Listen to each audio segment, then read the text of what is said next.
Au lever du jour, Ellis, un pêcheur expérimenté, remontait ses filets et se retrouva à fixer une masse inattendue qui se tordait parmi les poissons capturés de la journée.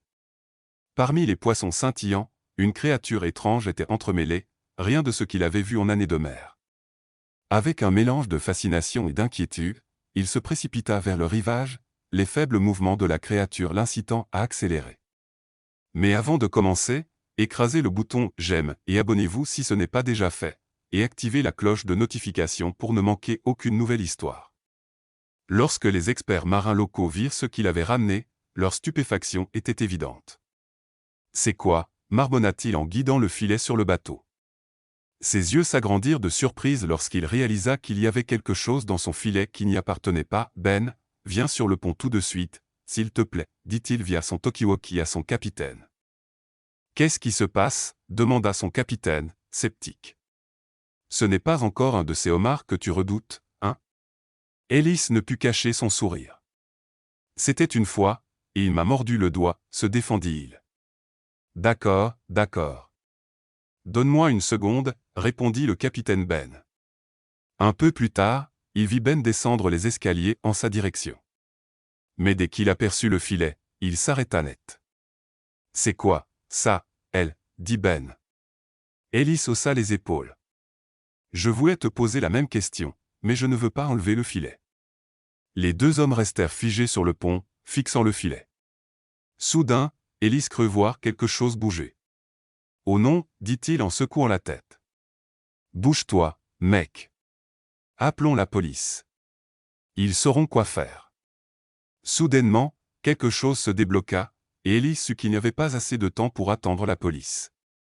Fonce vers le rivage, cria-t-il en courant vers les escaliers et en franchissant la porte pour entrer dans la timonerie. Ben faillit laisser tomber son téléphone de peur. On n'a pas beaucoup de temps. Finalement, Ben sauta derrière le volant et dirigea le bateau vers le port. Le cœur d'Ellis battait la chamade alors qu'il regardait par la fenêtre le filet. Ils étaient presque au port, et le capitaine Ben ordonna à Ellis de descendre et de se préparer à l'accostage. Mais Ellis était presque trop effrayé pour s'approcher même à quelques mètres du filet. Ne sois pas une chochotte, lui lança Ben. Il pouvait être vraiment désagréable parfois. Prenant une profonde inspiration, Ellis descendit les escaliers sans quitter des yeux le filet. Il aperçut le port au loin, et dès qu'il fut suffisamment proche du quai, il sauta pour fixer les cordes. Le capitaine Ben sortit de la timonerie en agitant les bras. Rien à voir ici. La curiosité se transforma en agitation à mesure que les gens se bousculaient pour avoir une meilleure vue, leurs pieds se rapprochant du bord du quai. D'un bateau de pêche rouillé à proximité, un vieux marin au visage marqué par le temps attira l'attention de la foule. Vous avez déjà entendu parler des sirènes des profondeurs, appela-t-il, sa voix portant au-dessus du bruit. La foule se calma légèrement, attirée par ces récits de créatures mythiques qui erraient sous les vagues, attirant les marins vers leur perte. Les histoires du vieux marin captivaient l'auditoire, leur visage éclairé par un mélange de peur et de fascination sous le soleil du matin. La masse de gens grandissait, se serrant toujours plus. Le filet se tortilla à nouveau, rappelant l'inconnu qu'il renfermait. Ils se rapprochèrent, leur corps se tendant alors qu'ils se préparaient à faire face à ce qui allait arriver. En chuchotant bas, Ellis et Ben se concertèrent.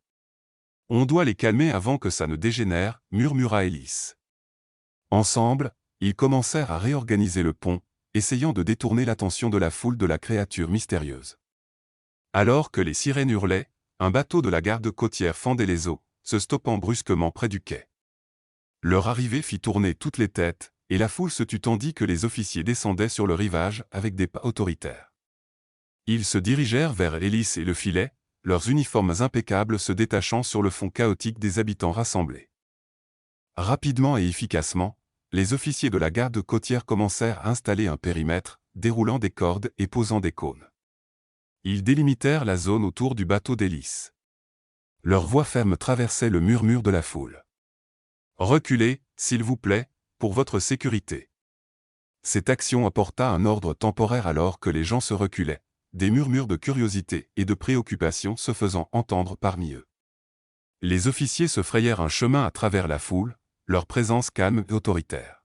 « On résoudra ça plus vite avec votre coopération. » À mesure que les officiers se rapprochaient du bateau, Ellis se prépara, ses yeux passant des officiers au filet.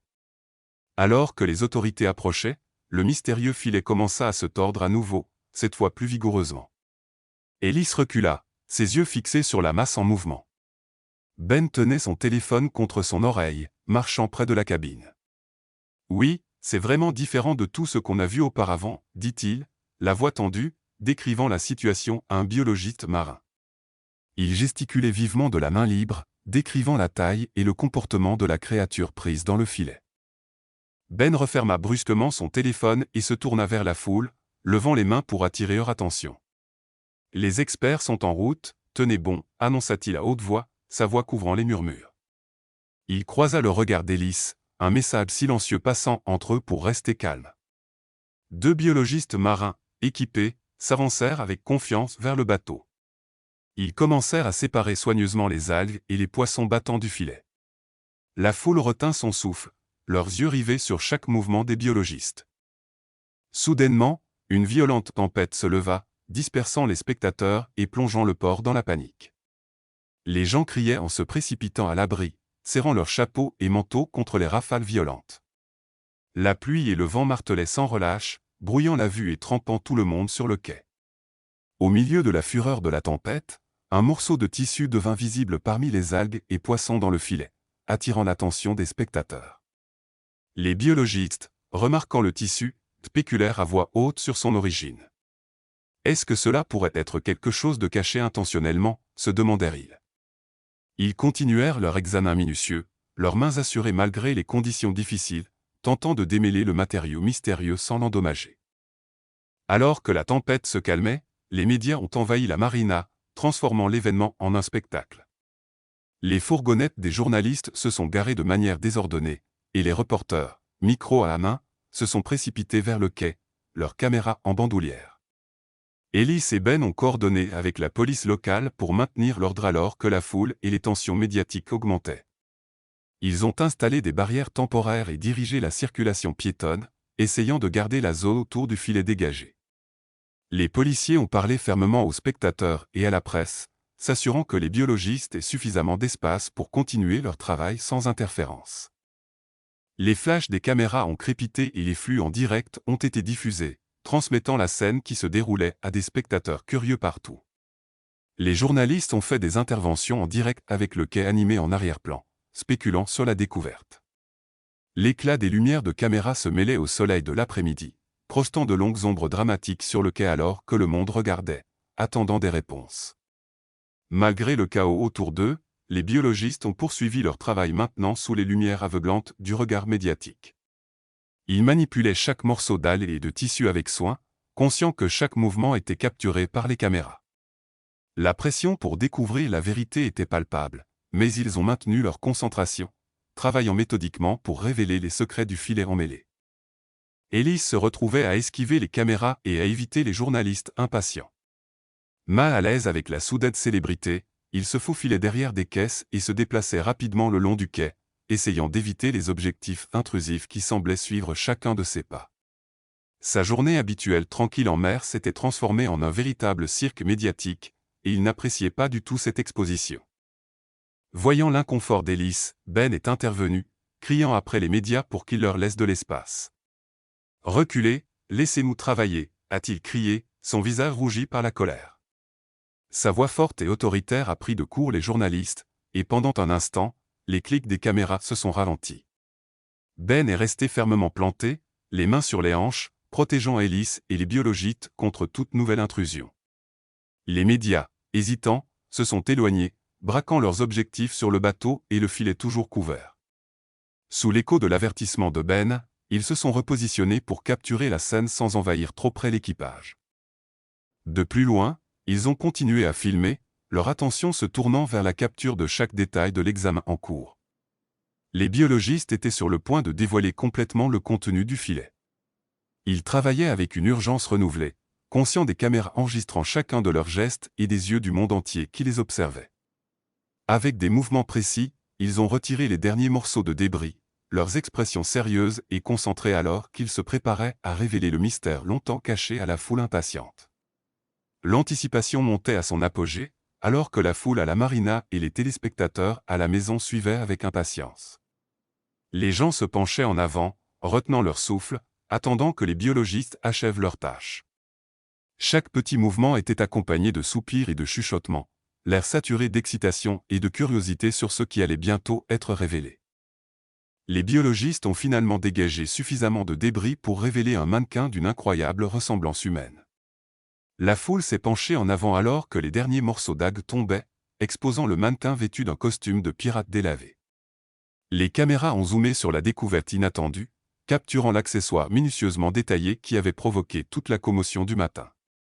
Des rires se sont mêlés à des soupirs de soulagement et de déception parmi les spectateurs.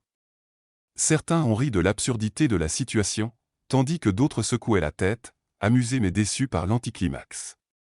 Quelques-uns ont applaudi, soulagés que le mystère ait été résolu sans réel danger, mais légèrement déçus par le résultat banal. Ellis a ressenti une vague de honte et de soulagement l'envahir alors qu'il se tenait à côté du mannequin révélé. Il a esquissé un sourire gêné, soulagé que le monstre marin ne soit rien d'autre qu'un accessoire de cinéma, mais embarrassé par la frénésie qu'il avait suscitée. Il a haussé les épaules en direction des biologistes, reconnaissant l'énorme suspense menant à une conclusion si inoffensive. La foule a commencé à comprendre que le monstre marin n'était qu'un accessoire de film. Des conversations ont émergé autour du quai, les gens plaisantant sur la créature redoutable qui s'était avérée être un vestige cinématographique. Les biologistes ont expliqué aux curieux que le mannequin faisait probablement partie d'un plateau de film abandonné, ajoutant des couches à l'histoire.